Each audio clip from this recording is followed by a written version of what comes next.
Prize money record গড়তে যাচ্ছে বছরের শেষ grand slam US open tennis tournament. আগামী 24 আগস্ট থেকে শুরু হতে যাচ্ছে ইউএস ওপেনের এবারের আসর। ইউএস ওপেন কর্তৃপক্ষ জানিয়েছে বাড়তে যাচ্ছে এবারের আসরের প্রাইজ মানি, যেটা এর আগে টেনিস ইতিহাসে কোনো গ্র্যান্ড স্ল্যামে এত বেশি অর্থ পুরস্কার দেয়া হয়নি।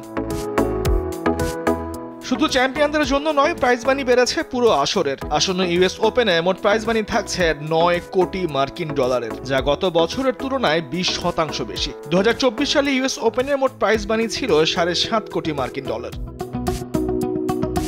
যেখানে শিরোপা জিতলেই চ্যাম্পিয়ন পাবে 50 লাখ মার্কিন ডলার বা প্রায় 61 কোটি টাকা। 2024 সালে পুরুষ ও নারী এককে প্রাইজ মানি ছিল 36 লাখ মার্কিন ডলার। এবার 39% বাড়িয়ে চ্যাম্পিয়নদের দেওয়া হচ্ছে 50 লাখ মার্কিন ডলার করে।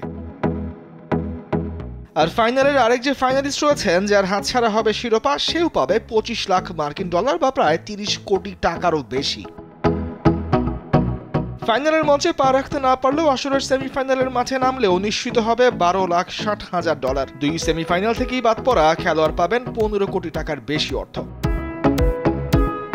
শেষ 8 বা কোয়ার্টার ফাইনালিস্টরা পাবেন 6,60,000 ডলার, চতুর্থ রাউন্ড থেকে 4 লাখ ডলার, তৃতীয় রাউন্ড থেকে বিদায় নিলে 2,37,000, আর দ্বিতীয় রাউন্ডে সব খেলোয়াড় পাবেন 1,54,000 মার্কিন ডলার প্রাইজ মানি। এদিকে বড় অঙ্কের অর্থ জিততে শুধু চ্যাম্পিয়ন অথবা শেষ 4 বা 8-এ খেলতে হবে এমন কোনো কথা নেই। ইউএস ওপেনের অংশ নিলেই কেউ ফিরবে না খালি হাতে। প্রথম রাউন্ড থেকে বাদ পড়লেও 1,10,000 মার্কিন ডলার করে দেয়া হবে অংশগ্রহণকারী খেলোয়াড়কে, যা বাংলাদেশি টাকায় প্রায় 1.5 কোটি টাকার কাছাকাছি। ইউএস ওপেনের মহাযজ্ঞের পর্দা নামবে 7 সেপ্টেম্বর।